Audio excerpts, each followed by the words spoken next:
శ్వాస మనకు ప్రాణాధారం. శ్వాసే లేకపోతే మనకు జీవం లేదు.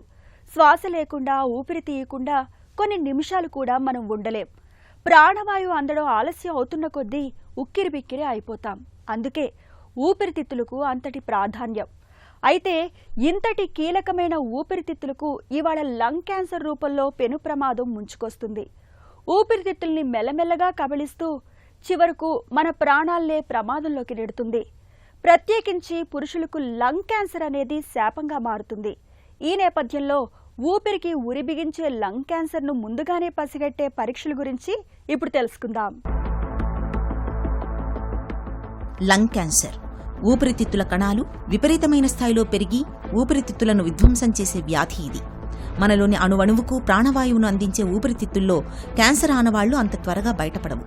క్యాన్సర్ను గుర్తించేసరికే చాలా మందిలో అది బాగా ముదిరిపోయి ఉంటుంది. లంగ్ క్యాన్సర్లో ప్రధానంగా ఎడతెగకుండా దగ్గు వేధిస్తుంటుంది. గొంతు బొంగురుపోతుంటుంది.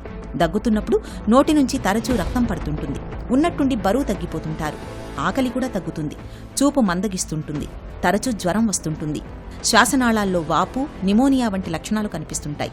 ఇలాంటి లక్షణాలు కనిపిస్తున్నప్పుడు ఆలస్యం చేయకుండా డాక్టర్ని సంప్రదించాలి. కఫం, ఛాతీ ఎక్స్రే, సిటీ స్కాన్ పరీక్షలు చేయడం ద్వారా ఊపిరితిత్తుల్లో క్యాన్సర్ ఆనవాళ్లను ఖచ్చితంగా గుర్తిస్తారు. ఊపిరితిత్తుల్లో క్యాన్సర్ను తొలి దశలోనే గుర్తించి చికిత్స మొదలు పెడితే లంగ్ క్యాన్సర్ను పూర్తిగా నయం చేయొచ్చు. క్యాన్సర్ చికిత్స మూలంగా తలెత్తే దుష్ఫలితాలను చాలా వరకు అదుపులో పెట్టొచ్చు. ఊపిరితిత్తుల్లో క్యాన్సర్ కణితుల్ని నిర్ధారణ చేసినప్పుడు వాటిని తొలగించడానికి సర్జరీ, రేడియేషన్, కీమోథెరపీ చికిత్సలు అందుబాటులో ఉన్నాయి. వీటిలో ఏదో ఒకటి గాని లేదా 2-3 విధానాలు కలిపి కానీ డాక్టర్లు క్యాన్సర్ కణితుల్ని నిర్మూలిస్తారు.